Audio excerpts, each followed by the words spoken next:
Minha gente querida, olá, tudo bem? Bem-vindos, bem-vindas aqui no canal de Corpo e Alma e tudo aquilo que está entre o corpo, entre a alma e mais um pouco. São os saberes da nova era. Muito bem-vindos. Fico muito feliz em estar aqui para a gente compartilhar e conversar mais um pouquinho sobre assuntos extremamente importantes e conhecimentos e ferramentas práticas para que você possa aplicar no seu dia a dia para melhorar o autoconhecimento, expansão da consciência, espiritualidade e tudo mais. Então, hoje a gente vai conversar um pouquinho dentro desta visão da psicanálise e dessa visão integrativa, um pouquinho sobre o desenvolvimento infantil. E a gente vai começar lá do começo, na verdade. Vamos lá, podemos até trocar já aqui a nossa tela. Muito bem, aqui eu começo com um questionamento e uma reflexão. Eu sempre falo nos outros programas, e vou repetir muitas e muitas vezes ainda, que uma grande questão de nós como humanidade é que a gente parou de fazer perguntas, a gente parou de questionar. Então, isso é extremamente importante, né? É buscar este questionamento em tudo, buscar essa reflexão em tudo, porque isso traz uma visão muito única, traz autoconhecimento e traz essa tal expansão de consciência. E o que isso tem a ver? Tem a ver que vai melhorar em muito na nossa qualidade de vida, nas nossas decisões, na nossa saúde, nas nossas relações, vai potencializar, inclusive, metas, objetivos e assim por diante. Mas é o seguinte, falando de desenvolvimento infantil, eu converso aqui e falo principalmente para todos os pais, para quem quer ainda ser pai e mãe, para educadores, professores e para quem gosta desse assunto, até avós, tios, tias, padrinhos, porque a gente tem uma cultura onde você estuda para tudo, menos, ao meu entender, para o que é mais importante, que é você criar, formar, educar um outro ser humano. Então, eu deixo esse ponto de reflexão, né? Se você já é ou vai ser pai e mãe, a questão é a seguinte: quantos livros você já leu?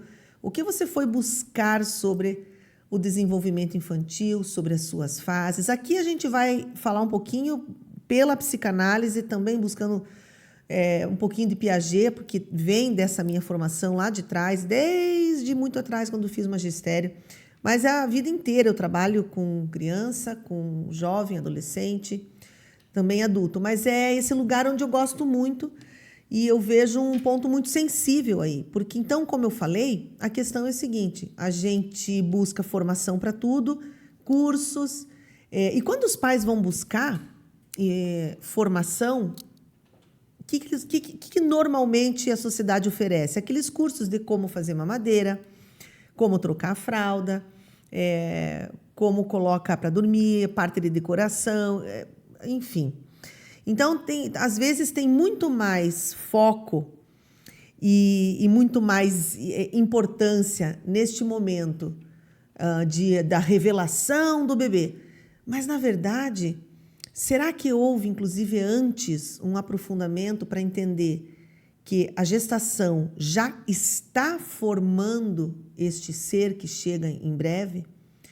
Essa gestação que tem a ver com os sentimentos da mãe, com como que a mãe capta esse externo, como que é essa relação da mãe com o pai, ou com os outros filhos que já existam na casa, como que é a alimentação, né? Então, a gente tem uma gama enorme de questões e de reflexões para se fazer muito antes de pensar em engravidar, por exemplo, né? Porque aí você já está iniciando esse processo de formação desse conjunto que é o ser humano, que é corpo físico, mental, emocional, espiritual.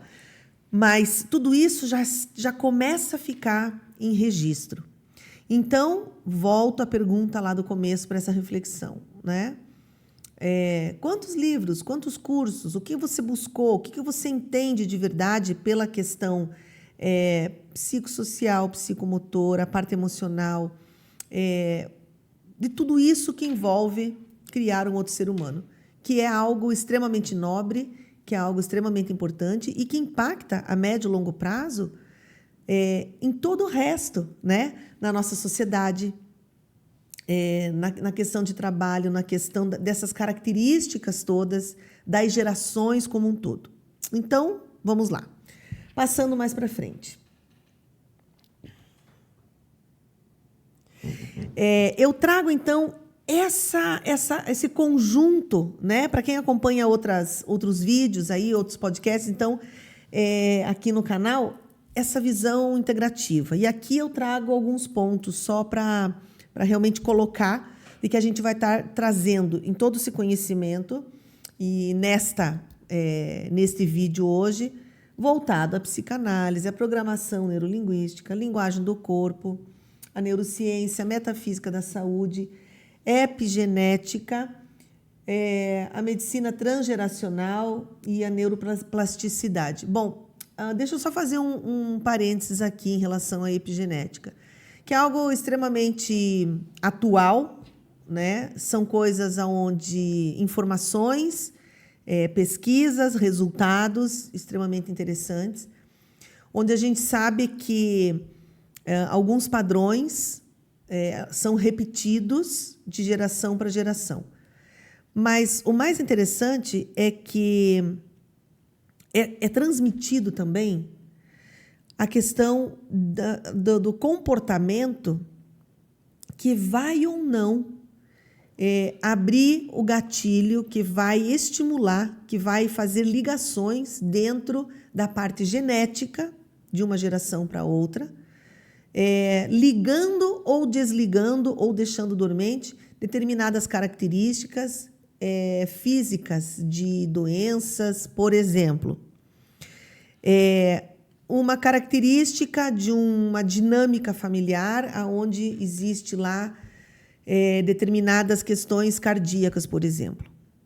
E aí você, em determinado momento da tua vida, você cresce, vem a medicina tradicional e diz assim, isso é genético e não tem o que fazer. Aí vem a epigenética, atualmente, e começa a mostrar um outro caminho, um outro olhar, um outro questionamento, onde começa a se comprovar que, quando você entende que esse gatilho deste DNA, dessa genética, foi acionado porque você, inconscientemente, você repetiu padrões comportamentais, sentimentais, dessa dinâmica familiar, você aciona esse gene. E aí você vai repetir o padrão desse sintoma, dessa doença. Então, olha que interessante que se você como mãe, gestando, você já tem esta informação, olha o que você pode fazer. Você pode, inclusive, quebrar o ciclo. E aí é que eu digo que é interessante a gente refletir e pensar. Que se você entende isso e você quebra o ciclo, existem alguns trabalhos mostrando que esse gene não passa para essa criança, para essa nova geração, porque você já entendeu, você já ganhou autoconhecimento, você quebrou o ciclo, você mudou o padrão de comportamento, de emoção, os gatilhos, sinapses, e aí envolve tudo isso. Então, olha que incrível se aprofundar nesse lugar da epigenética. E a neuroplasticidade também, né, que fala que a gente pode, inclusive, mexer com todo esse sistema, né, do nosso cérebro, onde a gente já sabe hoje que a gente tem essa flexibilidade, essa plasticidade, quando a gente fala dessa mudança. Bom, enfim, esse é um outro vídeo, porque isso me encanta e é muito interessante. O foco hoje aqui realmente é a parte do desenvolvimento infantil, mas eu não podia deixar de trazer essa reflexão, né, esse parênteses aqui. Simbora, gente, vamos lá.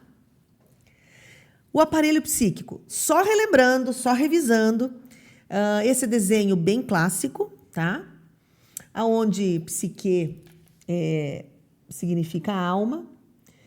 E a linguagem do corpo, né, que eu gosto muito, que é uma das minhas formações, da minha querida professora Cristina Cairo, lá no Instituto. Então, assim, fala o que está na alma. Eu trago aqui Olha só, lá em cima o título já fala aqui no slide. O aparelho psíquico ele não está só no cérebro, mas sim no corpo todo. Hoje já sabemos que este aparelho psíquico ele está em todas as células, ele está nos órgãos, ele está em tudo. E existe essa comunicação de tudo com tudo o tempo todo, né? Então é interessante.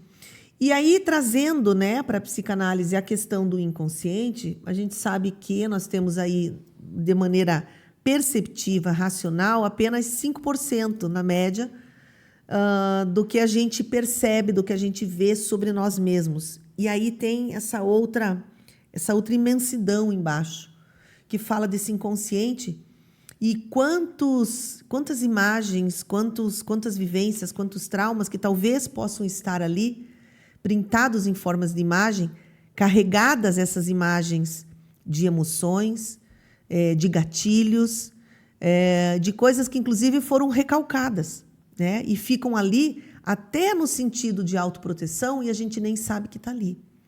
E ficam escondidinhas para baixo do tapete, lá para baixo. Só que essas emoções muitas vezes estão direcionando alguns comportamentos na vida adulta. Então, o que eu quero dizer com isso? Que o pai e a mãe, eles são modelos. Aqui eu quero desmistificar essa questão de que muitas vezes em consultório ou a maneira com que é conduzido este entendimento da influência do pai e da mãe em relação à criação de uma outra, né, do seu filho, parece que esse pai e essa mãe, eles fazem de propósito, eles estão, digamos, replicando esses traumas da sua própria infância de uma maneira meio até indiscriminadamente, né? E não existe essa culpa. O que a gente tem que pensar nessa situação quando trata-se desta bagagem, deste inconsciente que o pai e a mãe também carregam das suas próprias infâncias, a gente tem que começar a pensar em responsabilidade. Eu acho que essa é uma palavra. A outra palavra é autoconhecimento. E a terceira palavra é consciência. E aí eu acrescento consciência expandida. Então, esse conjunto, ao meu entender, eu acredito que faz uma diferença crucial, porque os primeiros anos na formação de um ser humano são cruciais. É esta bagagem que vai formar esta psique.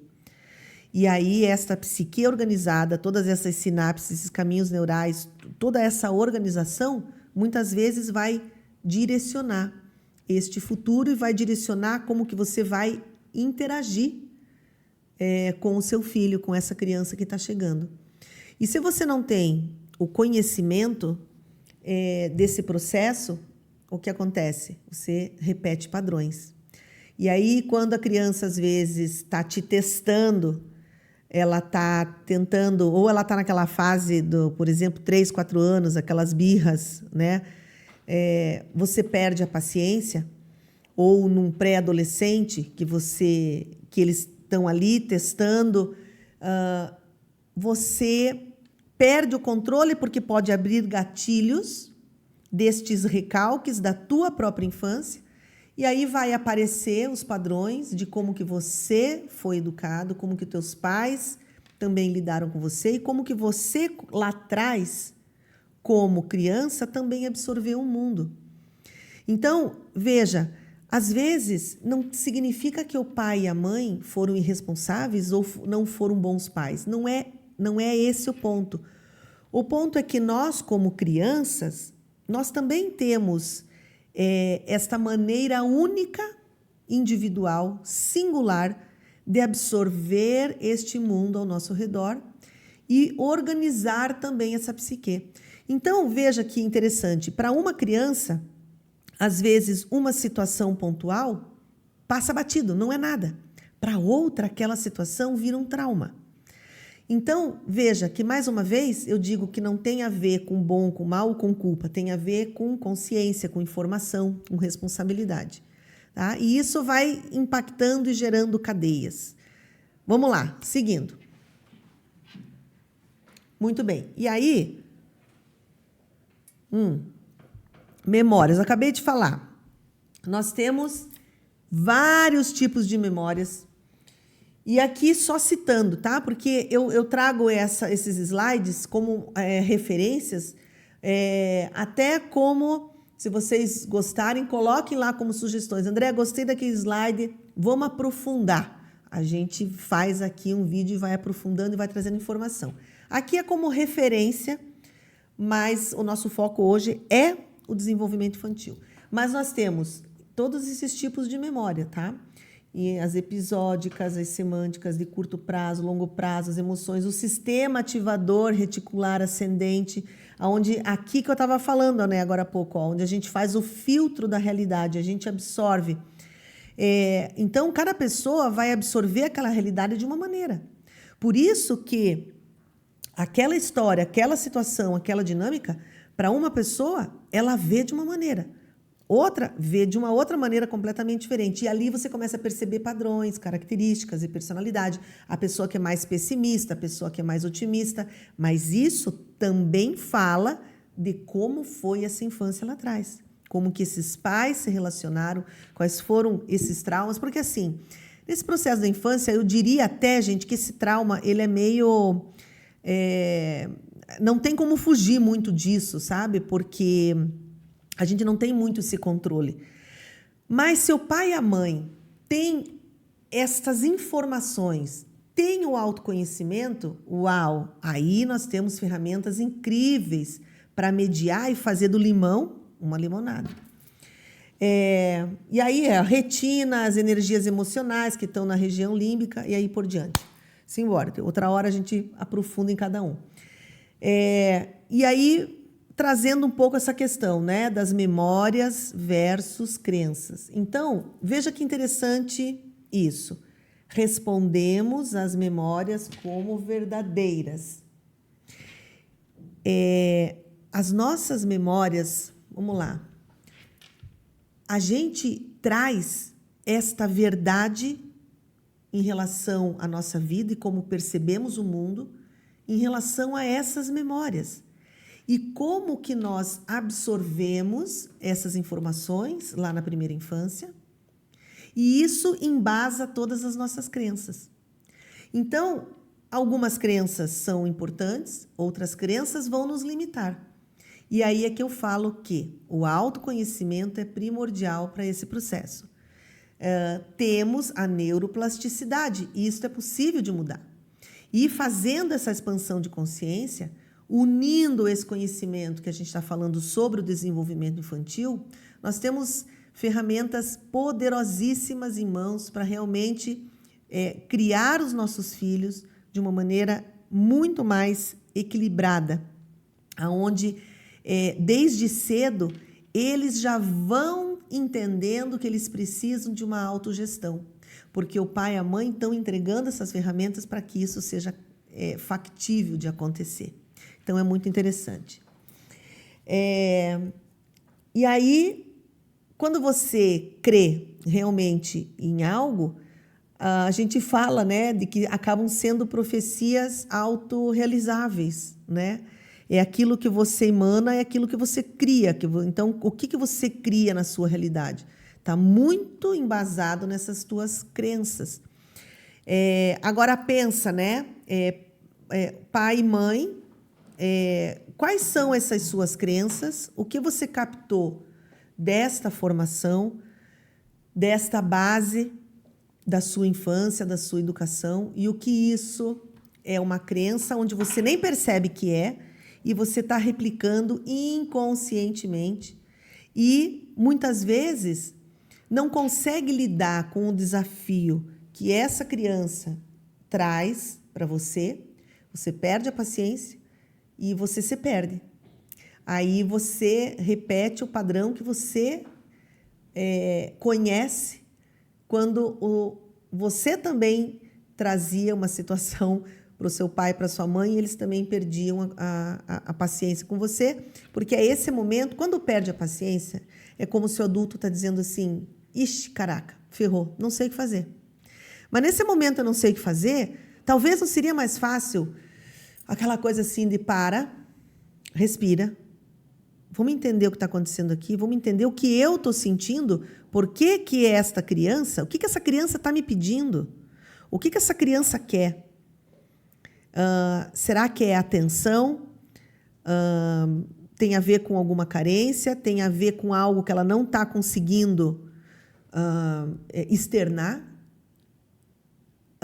Ou é algo externo que está acontecendo e ela também não conseguiu ainda processar? Gente, tem milhões de coisas, mas a questão é que esse pai e essa mãe, às vezes, não estão aptos a para, respira. Ok, e agora o que eu faço? Se você não sabe o que fazer na hora, né? Mas só o fato de que você já conseguiu parar para olhar e entender que ali você chegou num ponto da sua própria limitação, gente, isso é maravilhoso, porque aí você vai buscar ajuda. Né? Quantas vezes eu, com as minhas filhas, também mesmo como profissional da área, mas em casa eu sou mãe, né? Eu me vi em situações onde eu olhei para aquilo, me vi, bati de frente com as minhas limitações, com as minhas crenças, com essas dinâmicas lá da minha infância, com próprios traumas, e eu falei, uau, aqui eu já cheguei no meu limite, né? Porque às vezes você faz, tentativa A não deu certo, plano 2, também não deu. 3, não deu. Opa, tá na hora de buscar ajuda. E o mais interessante é que nessas situações, às vezes as coisas são um detalhe de um profissional de fora que consegue ter um olhar onde está dissociado da emoção e do calor do momento, e aí você tem uma outra percepção, e aí parece que a coisa tipo, fica clara, como mágica, sabe? Então, é muito interessante isso. Então, em resumo, só mais um pouquinho falando dessas crenças. São nossas memórias e experiências que moldam o nosso comportamento e emoções, né? Então, isso é muito interessante. E é por isso que eu digo que é nesse ponto que precisa buscar esse autoconhecimento para que você, inclusive, tenha esta aptidão de você definir quais crenças que realmente são importantes e quais que você, essa aqui já deu, não serve mais, passamos para a próxima. Aí, então, como eu falei, nós temos essa memória recalcada, esquecida, que fica lá embaixo do tapete, que tem a ver com esses traumas, e que em alguns momentos, alguns gatilhos abrem e a gente vem com tudo. E aí, às vezes, perdendo o controle, principalmente quando se trata de criança, de educação, de filhos, professores. Às vezes traz para o lado pessoal, que nem era isso, né? Mas você abriu um gatilho, que abriu essa portinha lá desse inconsciente, lá desse trauma. Então, não necessariamente o que acontece no presente foi exatamente o que aconteceu no passado, mas a emoção pode ter uma conexão, né? E aí, como mecanismo de defesa, vem todo um mecanismo aí. Então, é interessante. Vamos lá, vamos passar para frente. Mecanismo de defesa. Olha só, vamos aqui, a gente está falando do deslocamento. Olha que interessante. Esse desenho aqui, ela fala: esqueceu como ele gritou com você e levantou a mão para bater em você? E ela leva um susto com essa informação e aí ela entra no mecanismo de defesa e diz: sabe o que? Ele nem gritou tanto. E a mão, bem, ele levantou para desligar o forno. Então, eu desvio, né? Eu desvio da informação, eu desvio da realidade, porque olhar para essa realidade, às vezes, me abre um trauma, uma dor muito grande, e esse inconsciente já tem esse registro lá, ele vai dizer assim: não, vamos deslocar, porque isso aqui você não dá conta. E aí é que nesse momento que você não dá conta, mas você percebe que a coisa não está legal na vida presente, é que precisa, às vezes, dessa ajuda, desse processo terapêutico, de ferramentas terapêuticas para ajudar a fazer com que o inconsciente, que muitas vezes só quer nos proteger, baixe a guarda para que a gente consiga lidar de verdade com isso. Porque senão essa carga, o que acontece, como eu falei, vamos acabar projetando, direcionando e repetindo padrões em relação aos nossos filhos e as dinâmicas continuam. Simbora. Vamos lá. Aqui, então, de novo, só pontuando alguns mecanismos de defesa, tá? Transferência, contra-transferência, projeção, introjeção, negação, ato falho, o xiste. Então, o autoconhecimento vai, muitas vezes, equilibrar ou até mesmo anular tudo isso, tá? É extremamente importante. Sabe aquelas pessoas, assim, que elas sempre veem o mecanismo do espelho, né? Sempre tem a crítica, o julgamento, sempre vê a parte ruim do outro, né? Sempre tem um comentário. E aí tem uma teoria bem interessante que fala que isso que você está vendo, tanto de bom quanto de ruim nesse outro, está falando de você. Você, de maneira inconsciente, está falando de você, né? Então, por isso que, olha só que interessante, mecanismo do espelho, quando você está falando mal do outro, adivinhe de quem você de verdade está falando por esses mecanismos aí? Está falando de você mesmo. É parte da tua sombra que você não entendeu ainda que está em você. E, de alguma maneira, você precisa trazer o autoconhecimento, olhar de frente para isso. Mas, por outro lado, quando você é uma pessoa que gosta de elogiar, você consegue sempre olhar o bom no outro, adivinha de quem que você está falando também? Uau, é isso aí, de você. Está falando de você. Então, é muito interessante você começar a entender. Agora, vamos lá. Não seria bacana se com este conhecimento você começasse a mudar a maneira com que você olha e fala deste outro? Será que se eu começasse a buscar propositalmente o melhor do outro, porque esse melhor do outro tem a ver com esse espelho meu, que são as coisas boas em mim também, será que eu não estaria gerando um mecanismo onde eu estou potencializando as minhas coisas boas? Olha aí, ó, vamos pensar nisso junto? Eu gosto de pensar nessas coisas. Vamos lá, para frente. E vamos lá, fases do desenvolvimento infantil. Aqui o foco maior é na psicanálise, né? E vamos começar lá na fase oral de 0 a 2 anos. Simbora, próximo. Antes, é bacana trazer essa informação onde não só em algumas teorias de desenvolvimento infantil, mas também algumas linhas de espiritualidade, outras linhas culturais, onde a gente encontra isso, inclusive em tribos ancestrais, que fala que de 0 a 7 anos e meio, a criança está ligada à frequência da mãe. Então, é interessante prestar atenção que, muitas vezes, tudo aquilo que a criança está sentindo e está evidenciando tem a ver com essa psique inconsciente, porque a criança acaba se conectando também de maneira inconsciente a esse inconsciente da mãe. Então, ela vai refletir, às vezes, somatizar as emoções da mãe. Como que essa mãe, como que essa psique, como que essas emoções da mãe estão funcionando no momento presente, e a criança responde, capta e somatiza e externa isso. Então, é muito interessante. Às vezes chega, né, em consultório a criança que está com alguma situação. Se é de 0 a 7 anos e meio, gente, é batata. Dali a pouquinho você organiza a criança, aonde que você vai chegar? Na mãe. E de 7,5 a 14,5 é a frequência do pai. Ela está frequenciada ao pai. Então, tem histórias, a Cristina Cairo conta muito essas histórias de crianças que estavam doentes, e aí você vai e faz um trabalho que você organiza, cura, entre aspas, né?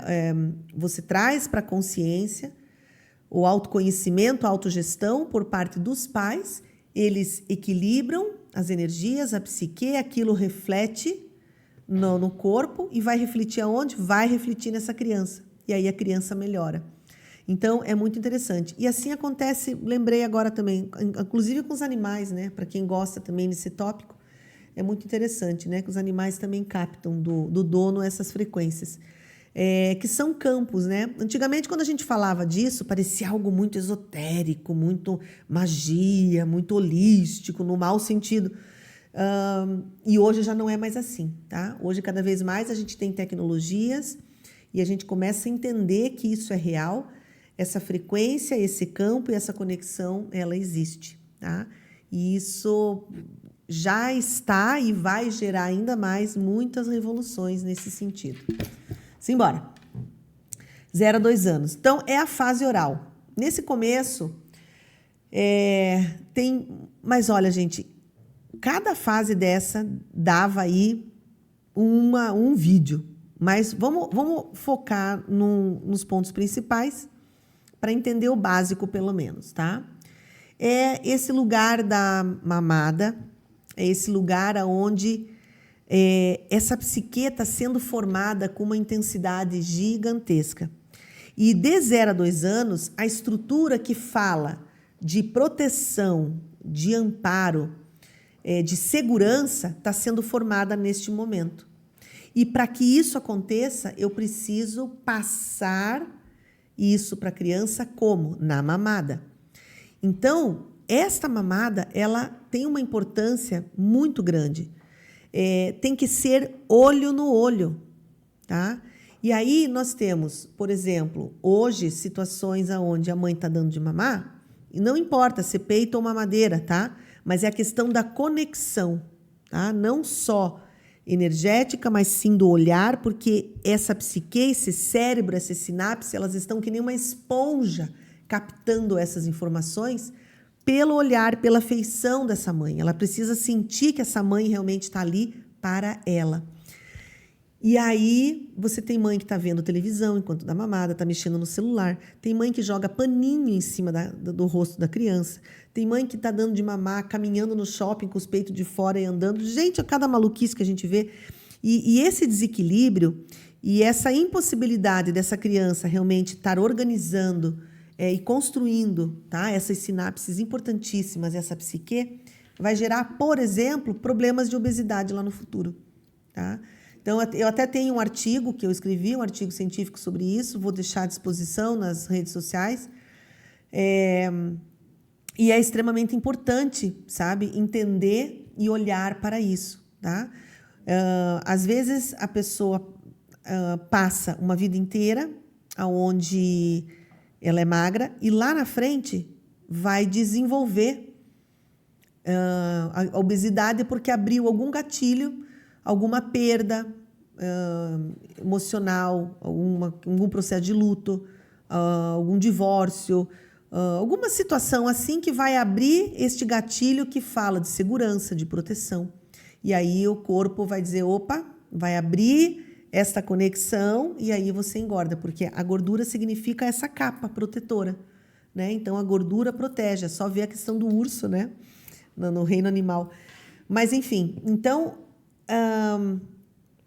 é muito importante entender. E aí, outras coisas que estão relacionadas a esse desequilíbrio neste período de 0 a 2 anos, o fato de você não olhar e não criar essa conexão vai gerar crianças que são extremamente dramáticas. Todo tipo de vício pela boca também tem a ver com esse desequilíbrio de 0 a 2 anos. Então, assim, não é uma segurança 100% de que a gente vai acertar como pai e mãe tudo o tempo todo. Não é essa a questão. Mas você minimiza muita coisa e entendendo isso, é uma outra pegada, né? É uma outra organização em relação a isso. Você tem uma outra forma, uma outra maneira, uma outra visão de você estar criando esse ser humano. E aí a gente fala também da sublimação, né? E o que é sublimar? O sublimar é aquilo que eu sempre falo, né? Quando você pega do limão uma limonada. Então, de 0 a 2 anos, quando você tem um desequilíbrio, mas essa pessoa, essa criança, esse bebê, quando adulto, transformou do limão uma limonada, ela vai fazer o quê? Ela vai se tornar cantor, ela vai palestrante, professor, vai usar essa questão da comunicação, né, como uma válvula de equilíbrio, de escape equilibrante, sublimando este problema lá de 0 a 2 anos. Então, você de uma coisa que poderia ter ido para um lado negativo, né, você potencializa para algo bom. Então, é interessante. E para cada fase do desenvolvimento infantil, você pode sublimar.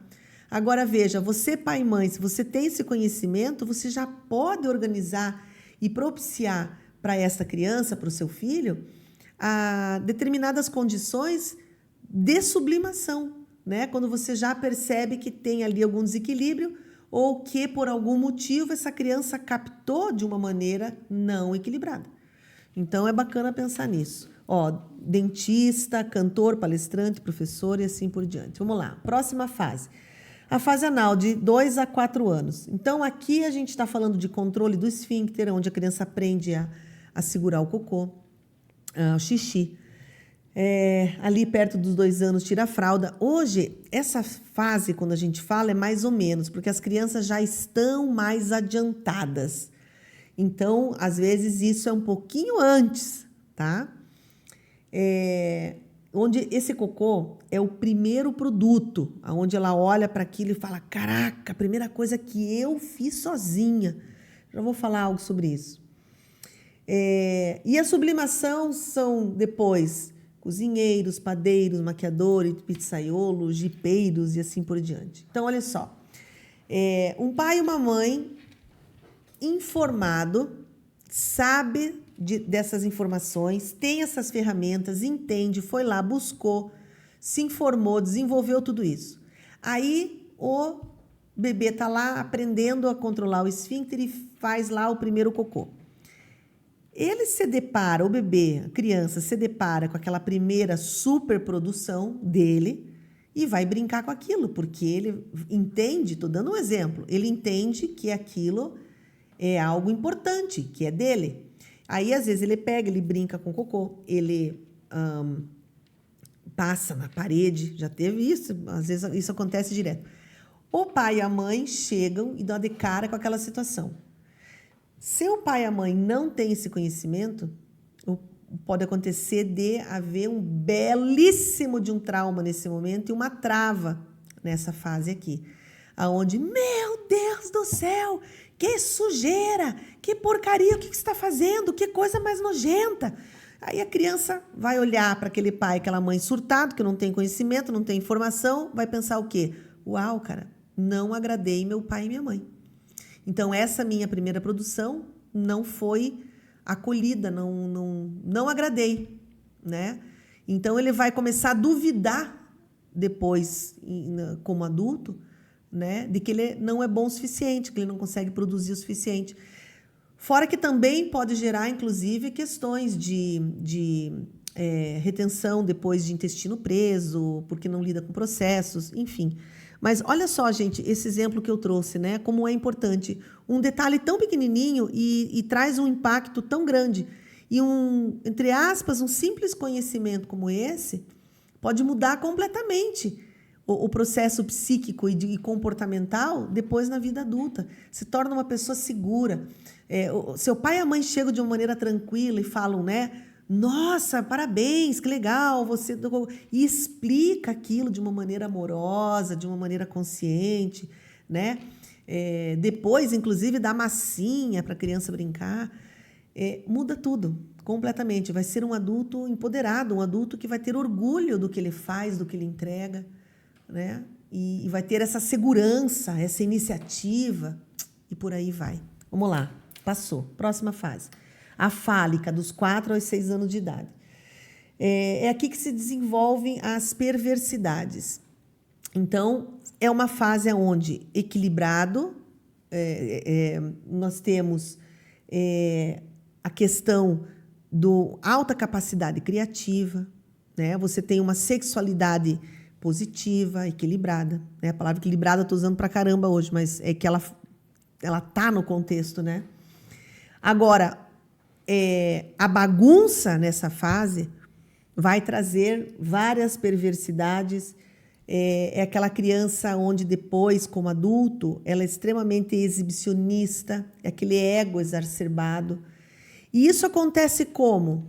Acontece com, por exemplo, a criança começa a se tocar, ela começa a conhecer mais este corpo, as partes genitais. Se você tem uma mãe, um pai, mas principalmente uma mãe, porque ainda está na fase de conexão com a mãe, aonde a mãe foi recalcada, foi reprimida sexualmente ou é cheia de tabu, ela vai ver este filho, essa criança se tocando, se mexendo, não é uma maldade, não tem a ver com sexualidade nesse sentido do ato em si, tem a ver com ela estar se conhecendo, totalmente normal. E essa mãe chega às vezes já com um tapaço na mão, tira a mão daí que isso é feio. Então ali começa a bagunça, ali começa a criança olha para aquilo e fala assim, uau, mas como assim que é feio? O meu corpo é feio? E aí começa a questão do proibido. E dali para frente vira uma bagunça, tá? Outra coisa também dessa fase, que a gente vê em algumas famílias, onde a gente vê, às vezes, mães amamentando. Meu Deus, nesta fase ainda. Isso vai gerar uma bagunça tremenda. As crianças já... Bom, primeiro o atraso emocional é gigantesco, tá? Porque, segundo, inclusive, a minha querida, maravilhosa terapeuta, que eu sou muito grata, né, a tudo que eu aprendi com ela, ela sempre falava, né? E no meu processo, né, com as minhas filhas, ela me ajudou muito. E então a gente conversava muito sobre até quando, né? Até quando ir. Então, aqui já tem que ter parado. Aqui já parado, mas, na verdade, lá por 2 anos, estourando. Porque se a questão é do processo da mielina, da questão da imunidade e tal, gente, é muito relativo isso. E a gente tem que começar a pensar nos prós e contras disso, né? Porque você tem toda uma questão de uma linha fisiológica, mas ela não pode estar desconectada da questão psíquica. Então, você tem que fazer um caminho do meio disso, porque senão a conta vai chegar e não vai ser bonito. Entende? Então, assim, você vai fazer um atraso emocional se você fica muito tempo amamentando essa criança. Não só no peito, na mamadeira também, tá? Então, aí você vai ter crianças sádicas que já começam a demonstrar, né, essa dificuldade de limite, né? Essa criança egóica, essa criança que quer chamar atenção o tempo todo, é tudo ela, né? O mundo gira em torno dela, a mãe é uma propriedade dela, né? Ela começa, inclusive, a misturar, né, a questão dos prazeres, né? Então, esse autodescobrimento que vem pelo corpo dela também fica comprometido. Jesus amado, aqui é um ponto bem importante. E a questão da sublimação, né? Que então, trazendo isso para algo positivo, né? A pessoa vai se tornar um ator, modelo, passarela e tudo mais. Vamos lá. Não pode castrar nesta fase de 4 a 6 anos a iniciativa, tá? Desculpa, não pode castrar a questão desse autoconhecimento. O que você faz? Porque você castra. Se você diz assim, tira a mão, não mexa nas suas genitais. Isso é feio, não sei o quê. Você vai castrar. Você castrando, vai ser um adulto que vai ter dificuldade de ter iniciativa. Tá? Essa é a correlação. Então, o que você faz? Você desvia. Você começa a desviar a atenção, tá? Para outros pontos, para que essa criança entenda que assim como ela está mexendo em alguma genital, aquela genital também faz parte do corpo dela, assim como a orelha, assim como a ponta do nariz, assim como a mão, como o braço. E aí ela vai entender e conhecer esse corpo de uma maneira natural, de uma maneira leve, aonde esse pai e essa mãe, tendo esse conhecimento, vai orientar e vai potencializar de uma maneira saudável, tá? Na linguagem do corpo, uma característica de criança castrada é a criança que apresenta rinite, né? Então, bom, enfim, vamos lá. Isso aqui é para falar quando a gente falar de linguagem do corpo aprofundada. Então, quando você descobre o corpo nessa fase, você descobre a vida, tá? Bem interessante. Passou. E agora a fase da liderança, de 7 a 9, 10 anos de idade, que é a fase social. Ali começa a fase social. Então, deixa eu tomar uma aguinha aqui.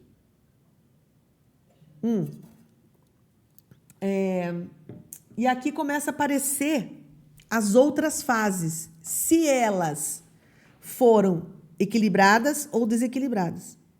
Então, neste período, você começa a ver, porque a criança começa a se relacionar mais efetivamente, já entra nesse âmbito social, e ali ela começa a apresentar essas características que já fizeram parte desta formação, essa organização psíquica, que tem a ver ali principalmente até 3, 4 anos de idade, mas vamos estender até 7 anos de idade, tá? Então, é extremamente importante. E aí é que eu digo para a gente também refletir, pensar essa questão de quem é a presença na vida dessa criança, que está no auge desta formação, que está dando essas referências, que está orientando, né? Ou simplesmente está repassando seus traumas, suas repressões e recalques adiante e não educando. E aqui a gente começa a trabalhar a liderança positiva, harmonizando as fases.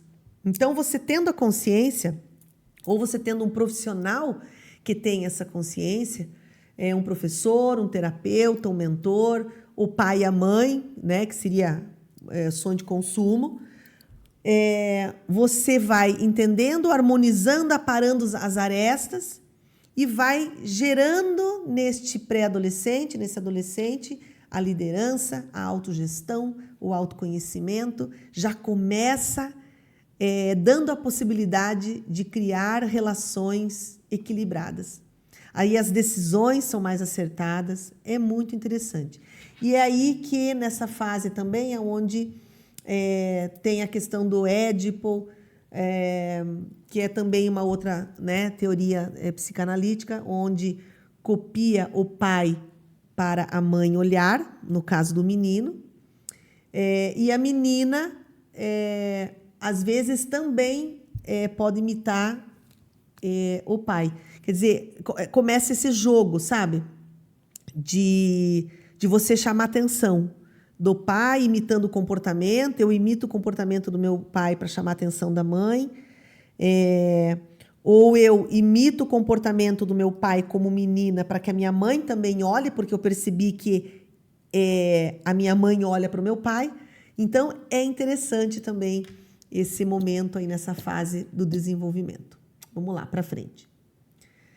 11 anos é a fase da individuação.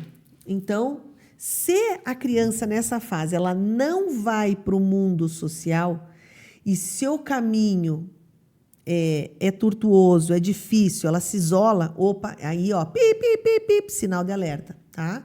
É bem interessante, porque nesse momento ela tem que sair para o mundo, tá? Se você faz uma super proteção, se você não dá uma certa autonomia, se você não começa a colocar nessa criança determinadas responsabilidades para que ela sinta de que esse pai e essa mãe confia e que ela é autossuficiente, que ela pode, ela sai para o mundo, ela faz as coisas acontecerem. Então, isso é extremamente importante, isso define muita coisa.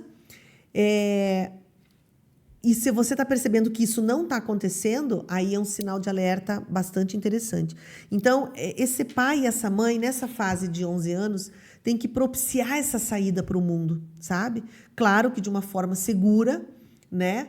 Mas aonde a criança percebe que ela tem essa autonomia, porque ela vai sentir que ela é capaz, né? Porque senão, depois o que pode acontecer é que é aquele adulto que sempre culpa o externo, que sempre culpa o outro, né? Porque o problema nunca, a responsabilidade das decisões nunca tem a ver com ela mesma, né? Porque ela não tem essa individuação, esse senso de responsabilidade, ou porque ela consegue, né? E então gera esse desequilíbrio, né? E às vezes é o pai e a mãe que faz uma superproteção e não deixa essa criança ir para o mundo e vivenciar e colocar em xeque todas essas outras fases, né? Como é que ela vai operacionalizar na vida real agora, ela por ela mesma, tudo que ela absorveu de todas essas fases que a gente está aqui tagarelando, falando, compartilhando até agora, né?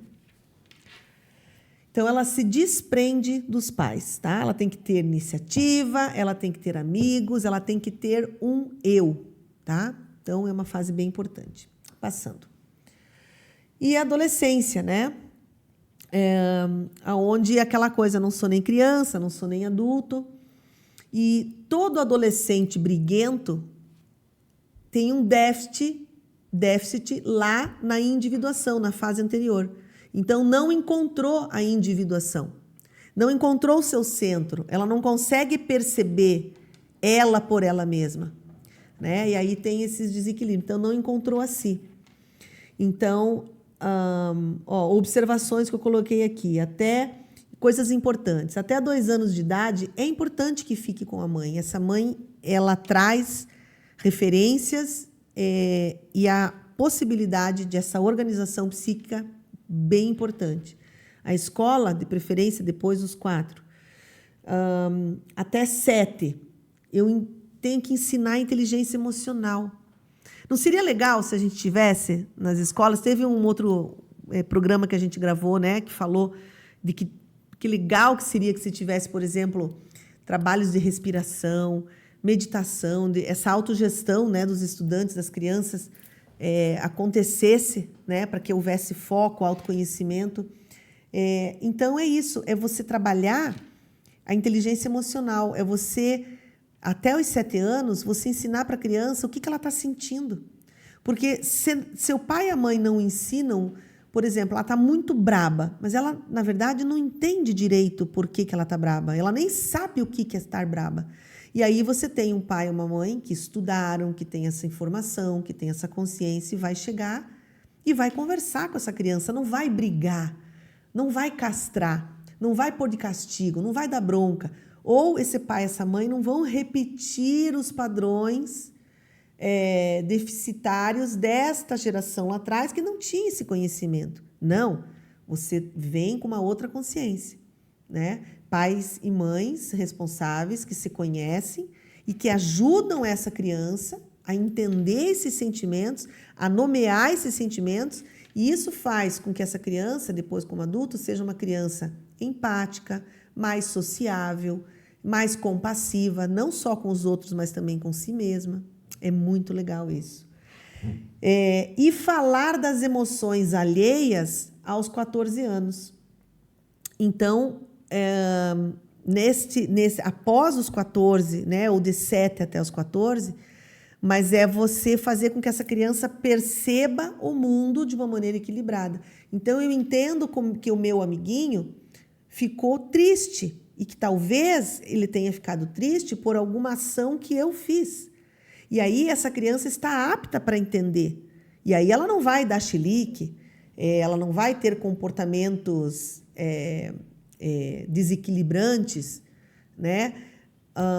Inclusive somatizando ou desequilibrando até o ambiente da casa. Ela vai se relacionar melhor com os irmãos, ela vai conseguir ter um ego depois equilibrado, onde ela vai usar esse ego a favor de si próprio, para a sua autogestão.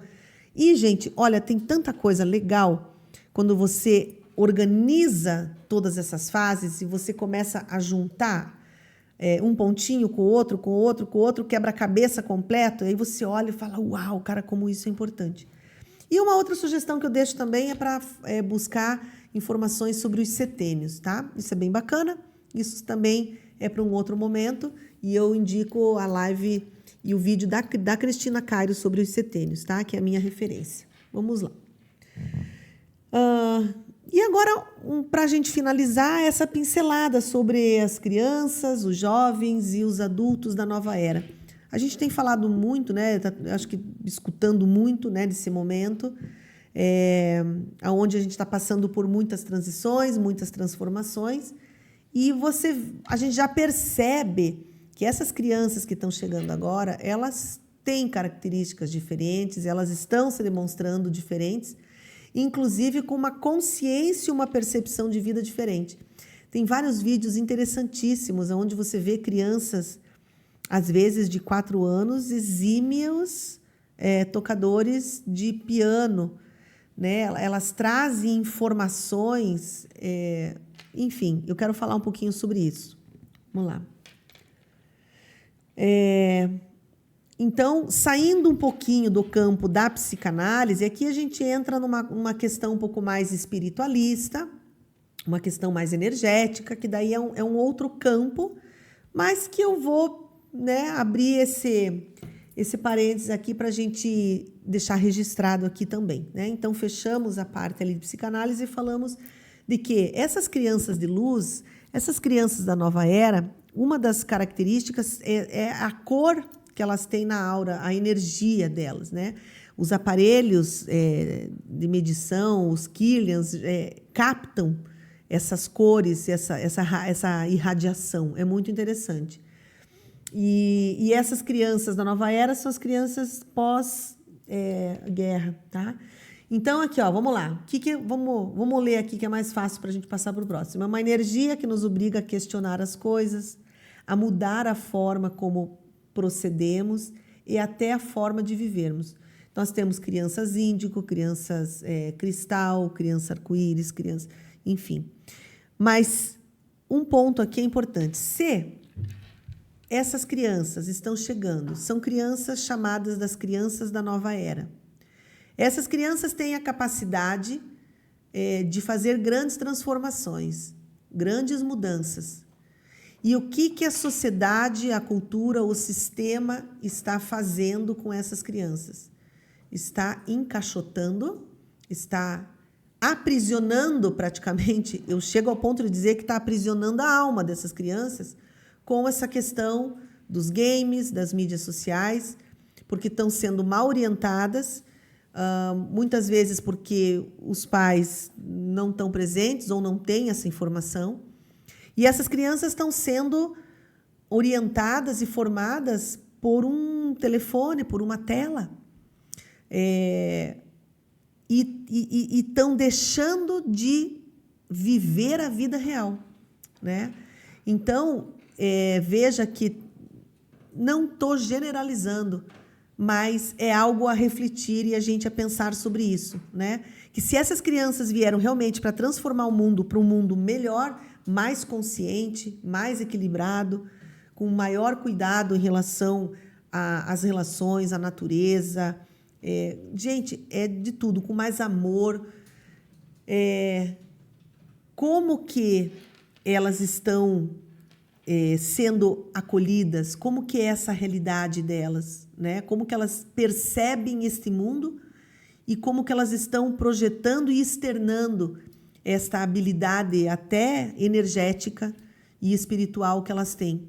Então, vamos pensar na responsabilidade também, nós como pais, né, de proteger essas crianças, proteger nossos filhos e as crianças de maneira geral, para que elas realmente possam cumprir este propósito de melhorar esse mundo que a gente vive, né? Então, pensar o que o sistema está fazendo com essas crianças, né? Vamos refletir sobre isso. Vamos lá.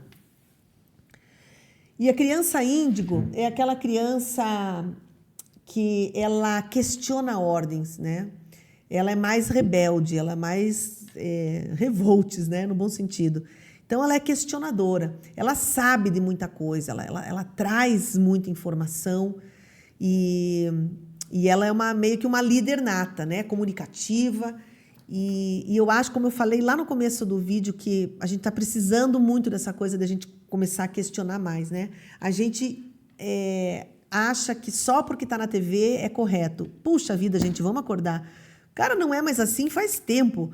Então, assim, a gente tem que questionar, a gente tem que buscar essas informações, a gente tem que ter isso no corpo todo, sabe? Essa intuição mais aguçada, essa coisa de duvidar, para que a gente possa avançar, né? Então, eu acho bem interessante falar das crianças índigas. Ao mesmo tempo, todas essas crianças que estão vindo com essas características diferentes, a sociedade também não está sabendo lidar. Os professores não sabem lidar, os pais não sabem lidar, os médicos não sabem lidar. E aí você faz o quê? Dá medicamento. E aí dá um mata-leão nessas crianças, nesses espíritos, nessas capacidades todas. Uau! Vamos buscar mais informação, entender melhor o que está acontecendo. É sistêmico, tá?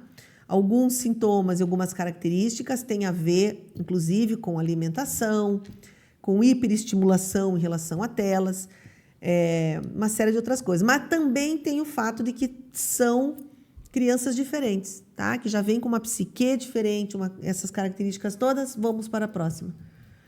A Cristal, que é a geração Z. Então, a Cristal ela é sensível ao extremo.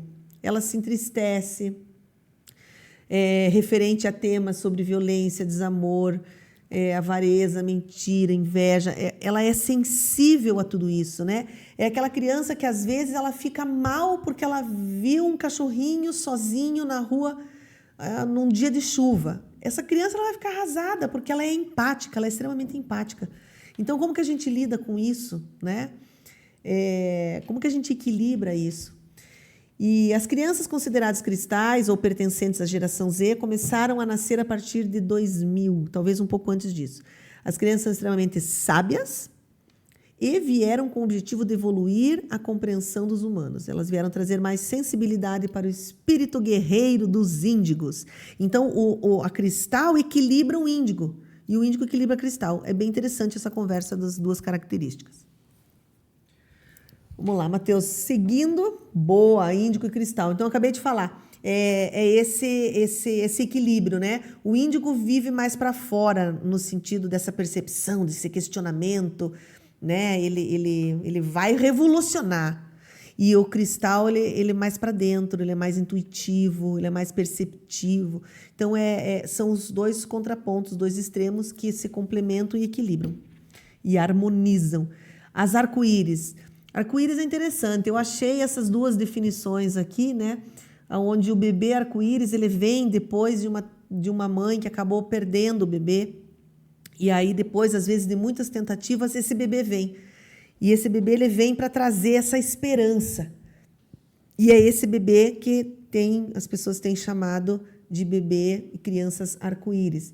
E segundo o Theta Healing, né, que é uma técnica terapêutica energética, fala então que essas crianças são extremamente amorosas, são seres humanos flexíveis, adaptáveis e irradiam amor e paciência. É a coisa do amor incondicional, né? É muito bacana. Vamos lá, finalizando, estamos lá. E as crianças transacionais, né? Que é essa mescla, né? Então, quem são os seres da nova era?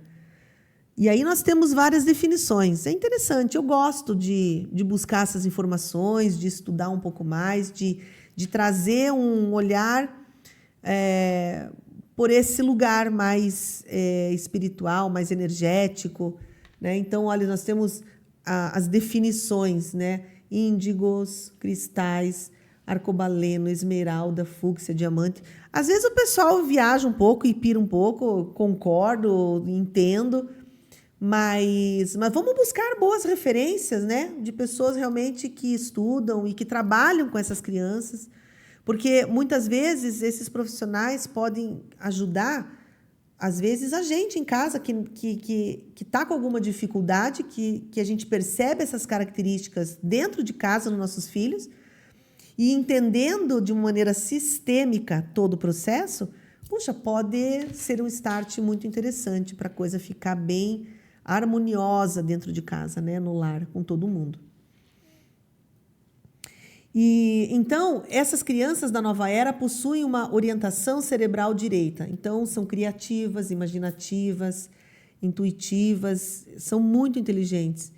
Só que a nossa cultura, o nosso sistema, ele é embasado exatamente ao contrário, né? Onde você está falando do racional, do lógico, do linear, do repetitivo, do organizado, onde chega até a tolir um pouco a questão da criatividade, da espontaneidade.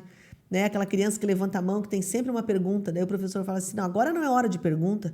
Né? Então, você já vai tolindo o ímpeto do questionamento desde cedo, né? Dentro desse sistema. Então, aqui eu falo que o nosso sistema educacional precisa rever com muita urgência. Né? A base do nosso ensino está muito ultrapassada, deficitária, está com graves problemas, né?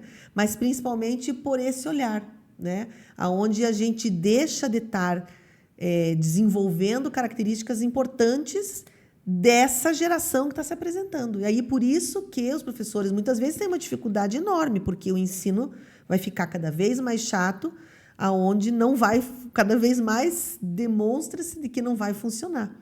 Né? Onde você tem que ficar decorando coisas, aonde muito do que está, inclusive em livros, em apostilas, já são totalmente questionáveis essas informações que estão ali. Né? A gente está nesse momento de disruptura total, né? Onde essa ciência da berlinda de fora, que o sistema não deixa chegar, né? Que o sistema não deixa porque vai desconstruir o que foi feito, né?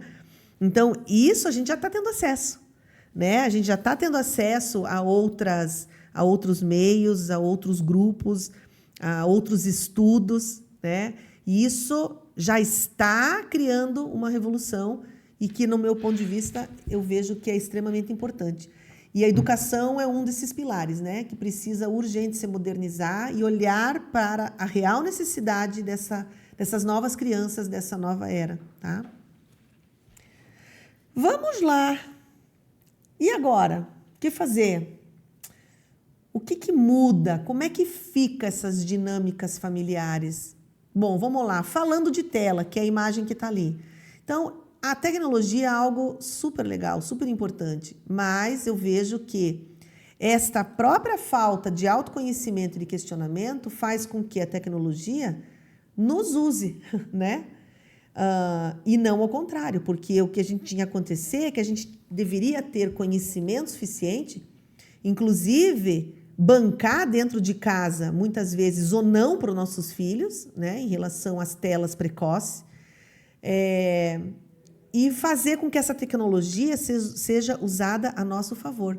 Uma coisa super interessante que está todo mundo falando é que, por exemplo, no Vale do Silício, os filhos do pessoal das empresas, dos desenvolvedores, dos programadores, eles lá na fase do desenvolvimento infantil, eles têm escolas analógicas, não são escolas digitais. E por quê? Porque eles sabem, eles que fizeram os algoritmos, eles sabem o que esses algoritmos estão causando no sistema de dopamina. E a galera que fica muito assim, vamos lá, fica o tempo todo cabeça para baixo, eu fico o tempo todo cabeça baixa olhando para a tela. O que acontece? Eu interfiro na minha produção de serotonina e lítio. E isso tem a ver com o quê? Com depressão. Então, a gente está vivendo uma pandemia de depressão? Sim, por quê? Porque, gente, pelo amor de Deus, a gente precisa acordar. A gente precisa questionar mais. E aí, então, essas dinâmicas, veja que com toda essa informação que eu trouxe, pensa como a dinâmica muda completamente. Porque você zera dinâmicas e situações traumáticas e você só trabalha em cima de valores que tenham a ver com coisas que você acredita, com a família. Você vai, em vez de traumatizando, você vai potencializando, você vai aparando arestas. É um trabalho e uma dinâmica, um processo onde a família cresce, onde todo mundo cresce, sabe? E as divergências e os erros são vistos como uma oportunidade e não como um problema. E isso é incrível. Vamos lá. E aí que a gente já está até agora falando, né? Que é o poder da mídia e as mensagens subliminares, né?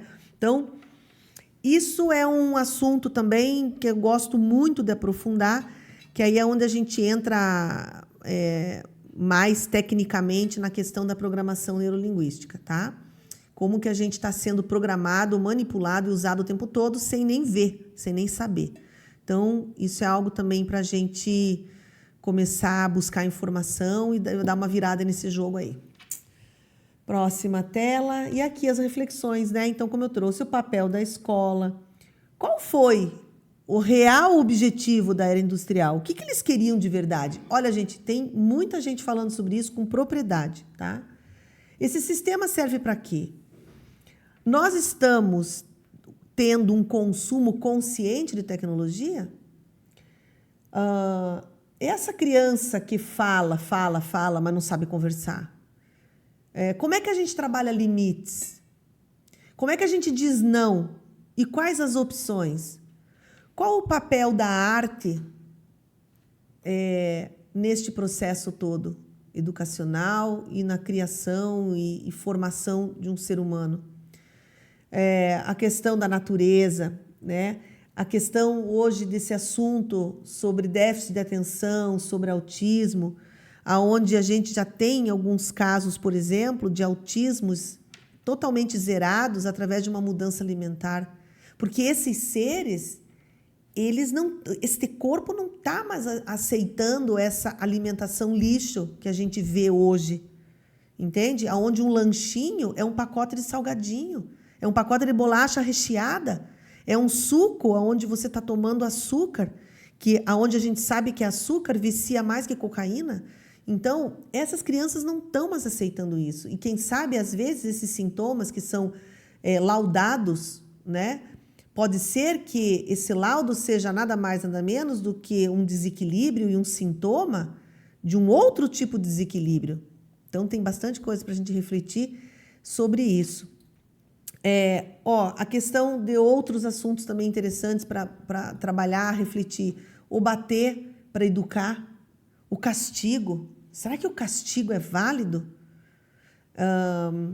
Como é que é a relação dos irmãos mais novos? A cultura e a sexualização, né? Nossas crianças estão sendo sexualizadas precocemente. É um absurdo isso que a gente vê e os pais acham bonitinho.